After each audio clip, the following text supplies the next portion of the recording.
Singing SLP, Kevin Simmons, the one and only, finally joining me for a cafecito. We've been trying to coordinate our schedules for a little while, and I'm so glad that the stars aligned and I have you Yeah, on screen. How are you, sir? I'm so good. Thank you so much. I'm very excited Yay, just to be. oh my goodness, you're so kind, so kind. Awesome. So, the singing SLP, of course, I was drawn to your socials when I saw that handle, but tell us a little bit about yourself and the evolution of how you landed on that, how you were known as the singing Yeah, SLP. I appreciate it.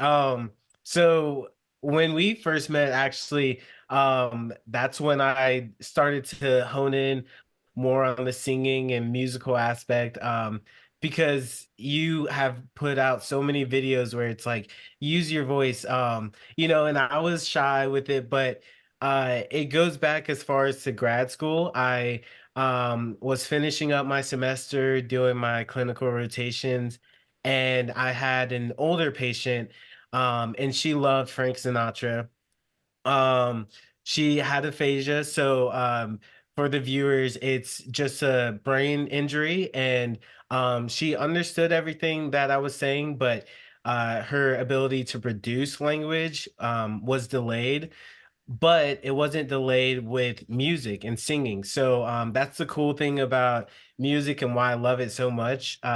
So anyway, I started to ask her. I was like, "Oh, we can sing L is for the way you look," and she was loving it. She was singing with me.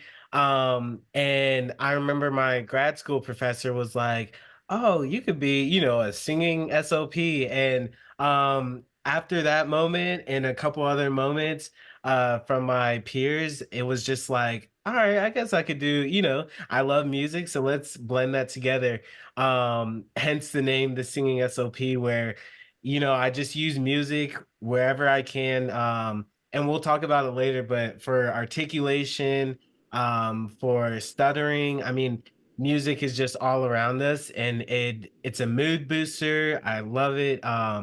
And so that's how I came about it. And like I told the viewers in the beginning, meeting you and a lot of voice coaches, um, it's the same credit I tell everyone. You don't have to have a great voice. Like, just use your voice. We have these tiny muscles in our throat, and they're meant to be used. And you'll see, kids and adults, they don't care about how you sound. It just brings so much joy. So, yeah, that's how it came about. Oh my gosh, what I mean, that's so powerful. Like, I mean, if you, I'm gonna link all your stuff in the show notes and stuff, and we'll get to that later. But if when I watch you on social media and in your content, there's just such a sincerity and an honesty, and you're just fun loving and you can be goofy and you have no qualms with doing that because what's happening is connection, right? Connection. And I think um I mean, voice coaches and speech language pathologists, we kind of live in the same neighborhood. We're both voice professionals in Yeah. terms of lovers of the voice, importance of how it functions in helping anybody who uses a voice, aka a human that can still phonate and make sound, get the most use out of that. And the way that you do that is just, it's so special. I just want to encourage you, don't change, I mean, it's just so you. And I love that you say that. Just use your voice, use what you have been given. So tell us a little bit about where you're from. Did you always want to be an SLP? Like, what's the story here? How did you land in this dream career? Or was it always the dream? Yeah. Another great question. So, I'm from Atlanta, Georgia, born and raised. Yeah. I'm a And Georgia. I wasn't born there, but I was definitely raised there. Riverdale, Jonesboro, Clayton County, Henry County, outside of the yeah. ATL. Okay, okay. I love it. I love it. Yeah, I can see the city in you. And that's a compliment. Compliment. That's yeah. No, that's awesome. So yeah, in Atlanta, Georgia, I say Atlanta, but it's like the suburbs, like 30 minutes. I always like to preface that because whenever people are like, "Oh, you're from Georgia, what part?" I mean, aside from Atlanta, what other I parts know. do people I know? know. I always say Atlanta too. Yeah.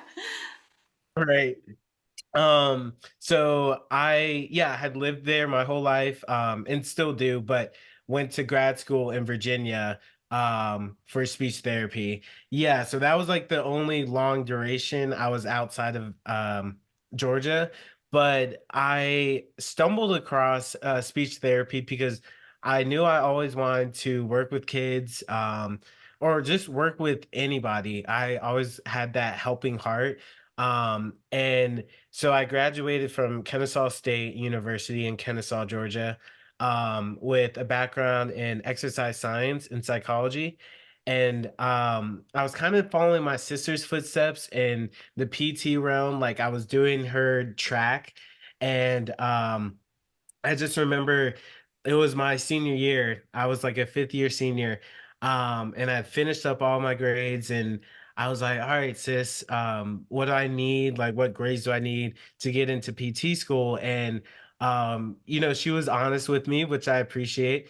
And my grades were just not there. And I was like, "Ah, I do not want to go back and do 2 years to retake." So I did some exploring. I looked at, the PT realm, the OT realm, all healthcare fields. I knew I wanted to be in the healthcare realm.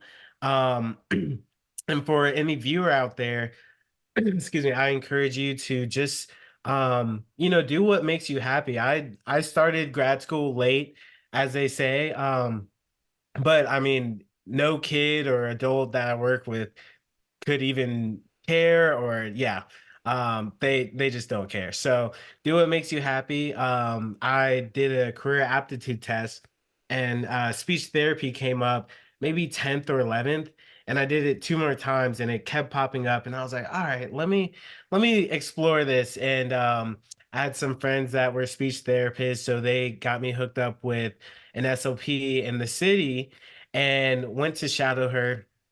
And this is toward the end of my story, but I went to shadow her, and I was encouraged. I was like, all right, like if this doesn't work out, I'll figure out something with the exercise science degree. I'll, be a teacher or something. But I didn't have my hopes up. And so I went in, we're towards the end of the day, and she's like, all right, Kevin, you're gonna have this next girl come in. She's autistic. We're working on social skills, but she has had a pretty traumatic past. Mhm. So don't be alarmed if she doesn't even look your way. Just sit in the corner, do your notes. And I was like, all right, that's fine. And so she came in, they got talking, and about 5 minutes left in the session, the speech therapist was like, hey, so and so, you know that someone else is in the room, right? And she shook her head, looking at, you and me as we're looking at each other, didn't really look to the side. And she kept asking her questions like, okay, do you want to ask him a question? We talked about this. And she asked me a question just like, how's your day? Again, not looking at me. And that went on for another minute or so. And then finally I was like, oh, you have a Marvel shirt. And I love Marvel. I love superheroes. So I was like, oh my gosh, I think at the time, Endgame or one of the movies had come out, and I was like, have you seen that? And she starts to open up. She like starts to move her chair and like look at me, and she's like, Marvel?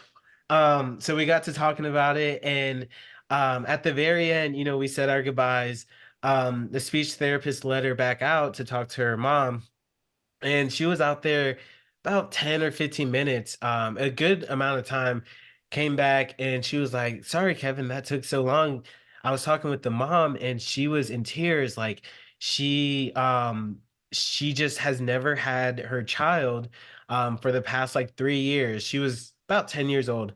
3 years talk to a male, or even she had a psychologist, but like even the guy, she would face away, but she hasn't really had that trust with another guy. So the speech therapist was telling me all of this, and you know, in your career or just in life, you have those moments where it's like, okay, that clicks, like I get it. It was one of those moments, and I was like, all right, speech therapy, like, and I remember the next day, I just started looking at all the schools I could apply for, with a background in something else. And the rest was history. I was going to Radford University, and yeah, everything just lined up. It just worked out. So it was pretty cool. Kevin, oh my gosh, what a beautiful story. And just Thank listening you. to you, we have so many things in Thank you. common, like Georgia, Virginia connection. I'm like thinking about so Right, many of right. my previous boy students who have gone to Radford University and just, I mean, Oh, okay, yeah. just witnessing the connection, right, of having those moments and realizing there's something here that I can't ignore, that's kind of drawing me in. And I absolutely adore that. And see now, you're sharing the fruit of your labor. Now, something that's really apart from using music, right, and singing as a tool, there's something really, really special about the way that you continue to serve your clients and connect with your neurodivergent clients. Tell us a little bit about your sensory barber shop, because this is, I mean, okay, I'm gonna go quiet and just let you spill because it's so cool. So much. I appreciate it. So at the time of graduation, I well, let me preface. I had been cutting my own hair for the longest time. Um, I'm very particular about my image, and I mean, you get it, everyone gets it. You know, you're particular about your hair, your clothes. So I'm very particular about my hair and my beard. And you know, at a young age of like 15, I just started watching YouTube videos and cutting my own hair. And so I graduated, came back to Atlanta, and it was maybe 4 or 5 months into my clinical rotation. So, speech therapy has what's called a clinical fellowship. It's 9 months, and there's supervision, but you're starting to get towards that independency. So, like I said, I was about, a couple months into my CF, and I had a mom that was just talking aloud in the speech session. So she was just watching her child and then also just saying like, oh man, I got to take him, to get a haircut. It's always a disaster, blah, blah, blah. And I remember like turning to her and I was like, why is it that bad? Like, I mean, does the barber or like salon take their time or whatever? And she was like, no. Like any salon, like they money is time and time is money. So they have to see more and more kids. So I was like, all right, I understand that. And I was like, well, I cut my own hair. Do you want to just try it out? Like, let's see if they'll be receptive to it. And she was for it. And I remember her telling me that like just like warning me, I guess. She was like, now it takes, almost a whole day for the whole family to be on board. There's so much screaming, there's all this. And I was like, all right, I understand. Like I've worked with your child. Like, let's just see what happens. So I remember it did not take more than an hour. And I didn't have any like training or anything like that. But I just remember how I like my hair and how I want to be viewed. And my heart goes out to a lot of kids that they want to have a certain image, but the clippers may be too loud, the timing of it, maybe they feel rushed. But anyway, yeah, we did it in an hour. The mom was helping out, holding him. We took breaks. So a lot of the, I guess, tips and things I've learned, I've taken from, the next child and the next child. Okay, maybe the 10-second time frame where we do 1, 2, 3, 4, 5, 6, 7, 8, 9, 10, and then break. maybe that doesn't work for that child, but maybe, if we count backwards or if we spin after, we take that break. So it's a combination of trying to experiment, but also the main thing, and what I've learned in my SLP career is that, I just have to listen. I have to listen to my colleagues, the kids, whoever I'm working with, listen to them because they're trying to say what they want to say, and sometimes it doesn't come out. But if we truly take a step back and just listen and understand, like, all right, well, of course Melissa likes coffee, but maybe she doesn't like the coffee that I drink. So just, really listening, and that's one thing that has really opened up my eyes to, be neurodivergent affirming and understanding, all the different challenges that we all face. So that moment has evolved into, I'm doing haircuts, at least 4 or 5 on a Friday, and then on a Saturday, which again I enjoy. I don't really consider it work. It's so fun for me. But yeah, I'm definitely getting to a point where, I would like to hire, an assistant or, someone to come with me, because it's so needed, across the country, and I hope to, yeah, get a lot of kids their haircuts that they want. Oh my gosh, I just love this so much. I'm sitting here just like, oh my goodness, just my heart is beating so fast because I have people in my life that I love and neighbors that I have, where I could see this service being such a I love huge asset to these families, And like you said, to be seen, somebody gets me, somebody's not rushing me, somebody's making sure I feel safe. I mean, safety is such a key component of, your sessions yeah, with your clients. I mean, even in a voice lesson, like I can tell someone, I, try this sound, try, manipulating this, but if they don't feel safe themselves, right? They're not going to trust their voice to try something that's completely different. So what a yeah. blessing. Oh my gosh, this little side hustle that's evolving into something so beautiful. Do you see even in your stylistic endeavors in those haircutting sessions, how you're maybe incorporating some of also this love for music and love for singing into those sessions? Uh, Guys, your questions are on point. Yes, I do. I do. There's been a couple moments, or I would say more than half. A lot of kids like, Miss Rachel. They like a lot of songs and animation. So I won't necessarily I won't necessarily like use music while I'm cutting the hair, just because sometimes, they do get excited just like I do get excited with music. So if they're moving their head, especially when I have like scissors, I just like can't. But to your point, like I'll do the 10, and then we'll take our break.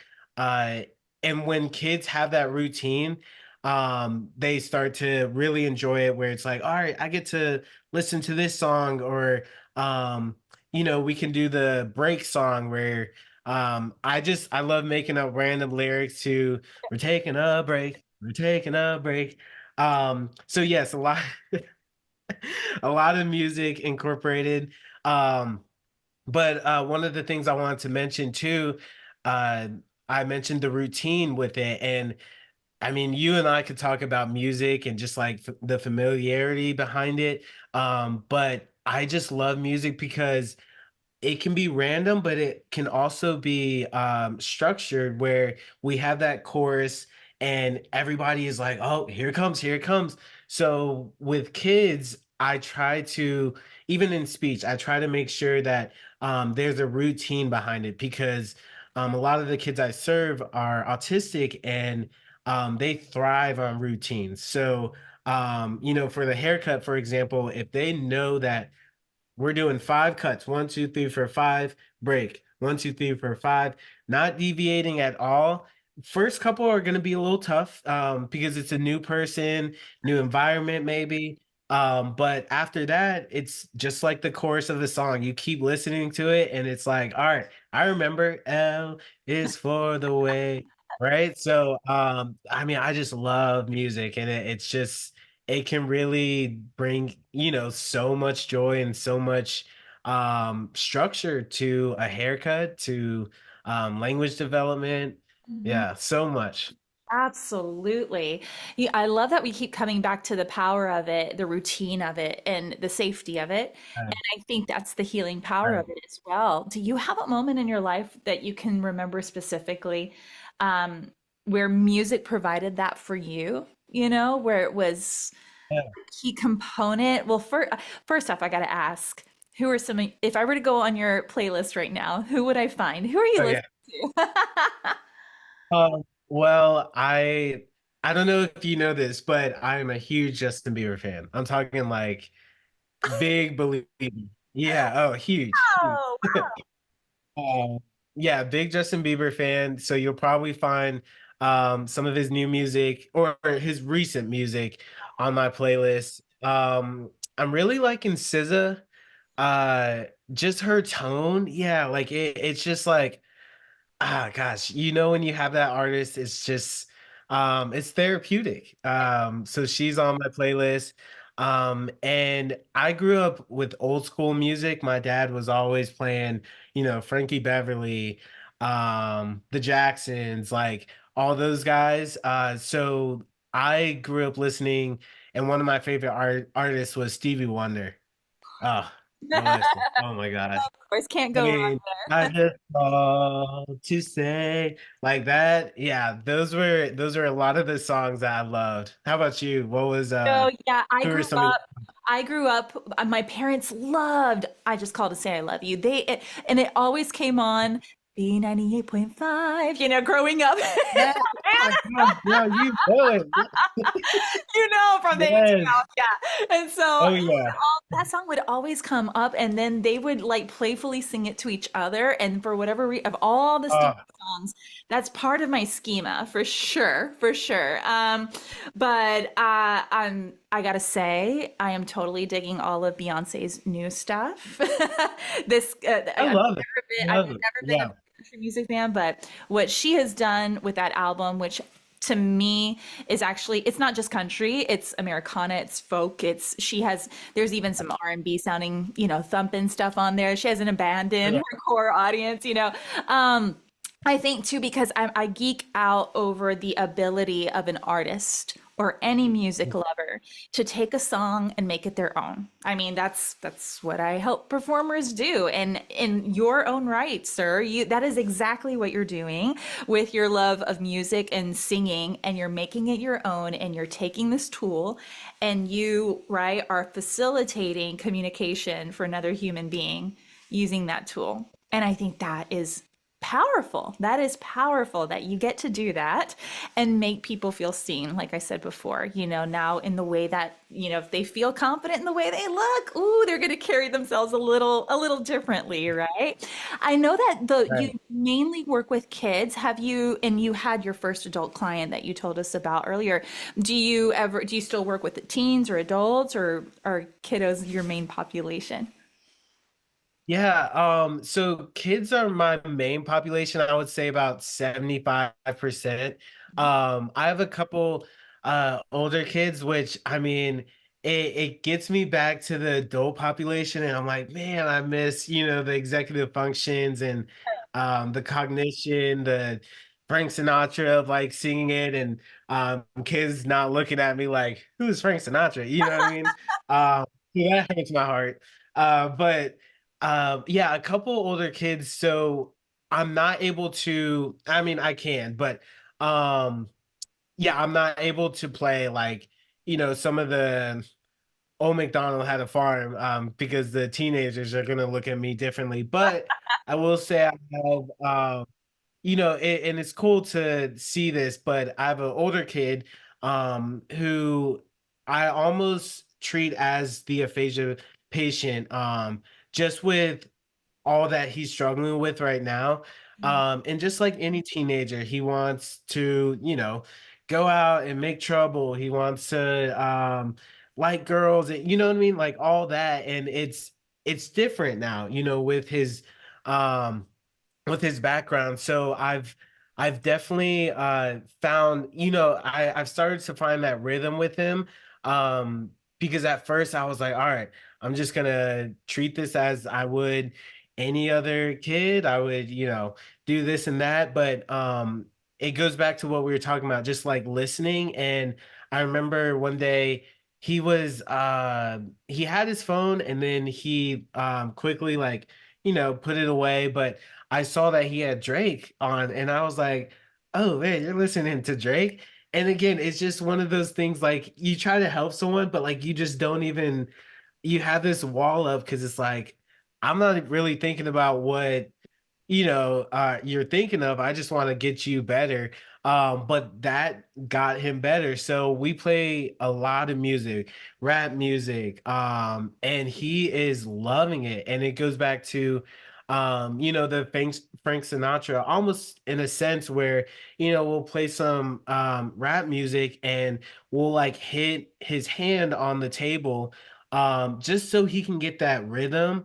And then also we're working on early sounds. I'm talking just like vowels, just to help him coordinate that speech. But and you can attest to it as well.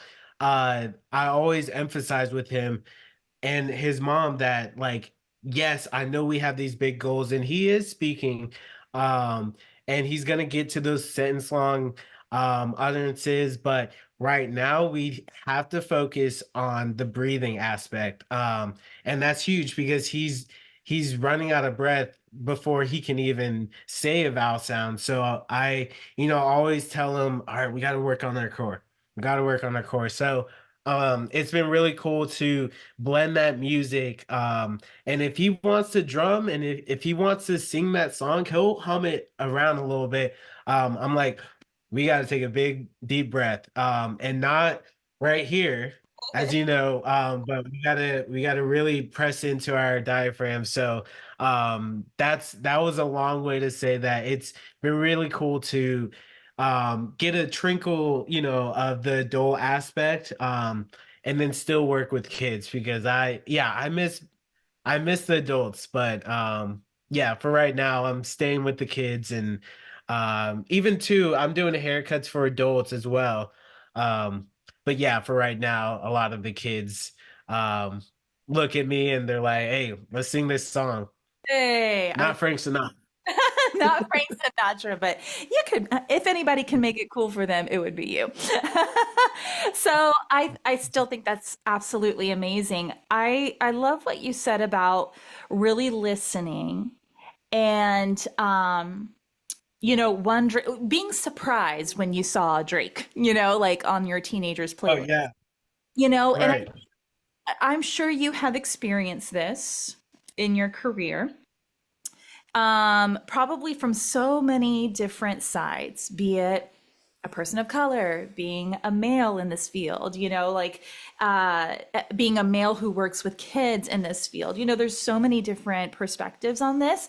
And so I think my question for you, if anyone can encourage us in this, what are ways that you see people need to be more inclusive, or maybe some blind spots that we have, um, in ways that we can be more inclusive of our neurodivergent friends and family, um, as you have seen it from your lens, I would say from the many lenses that you have as an SLP, as a voice professional, as like I said, culturally, like what would be some of your biggest encouragement for able-bodied people, or people who are neuronormative, whatever, to just be a little bit more sensitive, like stop and kind of take a closer look at what's happening around you. Yeah. No, great question. I think and it's tough sometimes because we'll have Black History Month, and of course, that's the focus. And then as soon as March 1st hits, it's like, all right, the next thing, which I totally understand. I mean, and I too kind of get in that sense of like, all right, on to the next thing. Like, we need to celebrate this and you need to celebrate that.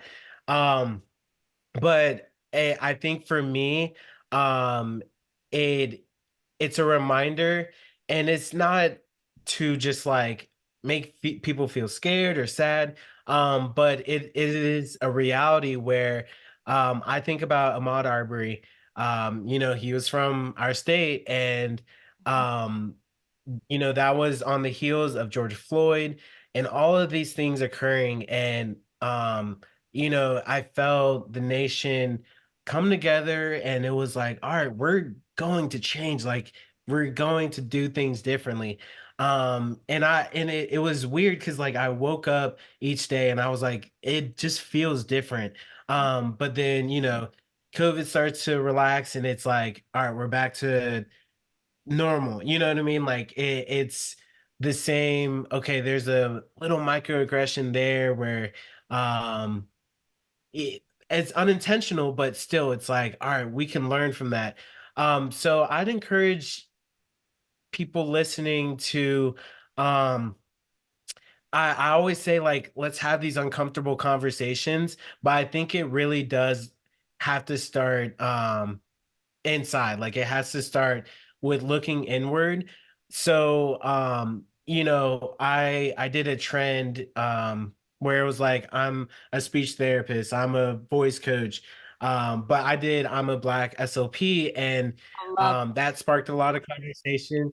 Yeah. And one of the things, someone had asked me, like, did anything happen with that? And I was like, a lot of good. It was like 99% good, but there was a 1% where um I can remember this guy was just uncomfortable. He was like, "Oh man, so you're calling me a racist and all this stuff." And it that was a prime example of Melissa, where I'm getting at, like, we first have to just like look inward. I know we want to have conversations and see, like, all right, well, is this harming you, is this harming you? But um it, like, for me to talk about, like, all right, well, why is this making you uncomfortable, all this stuff, um he needs to find it in himself, because that video was not even directed towards him, especially.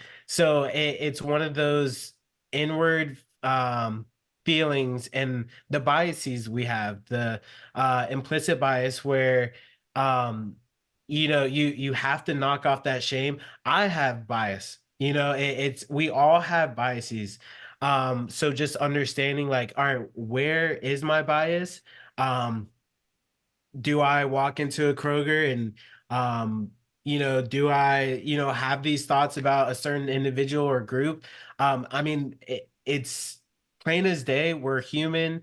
I took one year of psychology. I'm not a psychologist, but it was super interesting to see the dynamics behind how we interact. But the main core is that we all have biases. It's just the next step. Okay, what can we do to understand where our implicit bias is?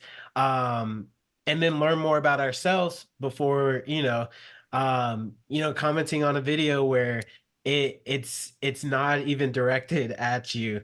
So that would be my main thing, just to and again, if this makes you feel uncomfortable, that's good. Like, that's we can't go anywhere without those uncomfortable conversations. So, yeah, I would just implore the viewer to look inward, find where your bias is. And again, Melissa has bias, I have bias, like it, we all have it. it. So just understanding where it is, and then setting up an action, like, okay, this is harmful to this group, this is harmful to this person, um and then understanding that, and then being able to um train our brain. I mean, our brain, and I again, another topic I could go on and on about, but music has the ability to change and grow our brains. So just like with any lesson or any memorization, we can train our brain to not have this thought of like, oh, I don't really like that group. But why? Why don't you like that group? So again, that was a long-winded way to say, look at your bias and then put a plan into action on how you can uncover it, and then have those conversations with that group, so we can both grow. Beautiful. Yeah. And I couldn't agree more. I couldn't agree more. Thank you so much for your honesty. And that's exactly what we need, always and forever. What are some of your, for somebody who is ready to take action, like they've recognized, like, I just want to be a better neighbor. I just want to be a better family member. Like I have someone, a neurodivergent loved one. What are some of your favorite resources, just right off the top of your head, one or two that you like to send people to, whether they're people on social media, books, resources, anything? And I'll make sure I link them in the notes as well. Yeah. So I follow this sensory SLP, sensory.slp. And this this SOP, she uses a lot of sensory affirming, strategies. And the reason why I like it, and there's lots of sensory, people and tools out there, but she was one of the first that I like saw on social media. And going back to my CF career, um as a sensory barber, I didn't really have, I told you I didn't have any like training, and with a lot of the kids I served, I just thought like, okay, these behaviors, like, I just gotta get it figured out, and then like the next 20 minutes, like, it's just speech. So I just didn't have that understanding. But the more and more I learned about sensory input and how we all have sensory needs, we can all be dysregulated. Yeah, and I just didn't know like what that was. But she lays out a good foundation of like, okay, this is what, sensory needs that an autistic child may have. This is how we can meet this individual, whether that be through auditory input, music. Maybe the music's too loud. We can bring that down, and then bring down the lights. Maybe it's visual. So a lot of our systems, our sensory systems, uh I've just learned so much about where it's almost like a cup. Like we can we'll use coffee because this is cafe. So it's like a cup. If you add so much sugar to someone's coffee and they don't like sugar, we need to find that balance. So maybe we add more coffee. So the sensory SOP really lays out a great foundation. Um, I would say another resource for viewers, I really like is meaningful speech. So she is a um it's meaningful speech. Yeah, there's no dot. But she does a really good job with providing resources for families, um, for children that learn language in a different way. So, meaning a lot of our artistic children, they don't go through the typical stages of learning. Like you and I learn, sounds, then we did words, then we put phrases together, sentences, so on and so forth. But our autistic children may go through what's called just thought language processing. And I've had a lot of parents, I mean, I've a lot of parents where they've come to me and they're like, man, my child is scripting, meaning they'll take a TV show, and say this long script, to indicate bathroom. So they may say like, watch out, we gotta go, just for bathroom. So meaningful speech does a really good job of just again laying down that framework for parents and families. just so that they can have the best support, because now we live in a digital age where there's so much research, um and so there's pros and cons. Of course, there's so much research, and it's like, okay, what do I go for? So yeah, those two definitely are inclusive, and they just help with the overall development. I know it's I don't have children yet, but I'm sure that could be scary, just to raise a child in this day and age where there's so much resources, and it can be overwhelming. But yeah, I hope to provide all that for a lot of these families, whether it come from sensory barbers or sensory input. So Beautiful. I would try. Yeah. Yes. Thank you so much, Kevin. Yeah. And speaking of finding people, if people want to connect with you, where can they find you? Yeah, through Instagram, Singing SLP. And then same thing with TikTok and YouTube. Yeah, I need to get back on my YouTube, but you can find me on there. And you've definitely pushed me, so I'm gonna be making more videos of me actually singing. That's the I've been kind of behind on that, but yeah, I'll be creating some songs. Beautiful. Music to my ears as well. Thank you so much, Kevin, for taking time to have this conversation. Just so, I don't know, just I think so encouraging. I hope everyone listening is just takes a deep breath and they're like, ah, yes.